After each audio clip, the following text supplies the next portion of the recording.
এক ভদ্রলোকের 5 ছেলে। বড় ছেলের নাম বাঙ্গা, মেজো ছেলের নাম বাসি, সেজো ছেলের নাম পচা, তারপরেরটার নাম মুত এবং ছোটটার নাম পাংচার। একদিন ওদের বাড়িতে এক অতিথি আসছেন। তখন তাদের বাবা বললেন, আপনি এসেছেন, বসেন বসেন, বাঙ্গা চেয়ারটা নিয়ে আয়। তখন অতিথি, না না আমি বসবো না। তখন তাদের বাবা বললেন, আরে না বসুন, কয়টা ভাত তো খেয়ে যাবেন, বাসি ভাত নিয়ে আয়।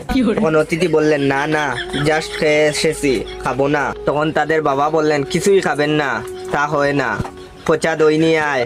তখন অতিথি বললেন, না না দই খেলে আমার ঠান্ডা লেগে যায়, প্লিজ আমি খাবো না। তখন তাদের বাবা বললেন, তা কি হয়, কিছু না হোক অন্তত এক গ্লাস জল তো খান। এটা বলে জুড়ে ডাক দিয়ে বললেন, ওরে মুতে জল দে তো।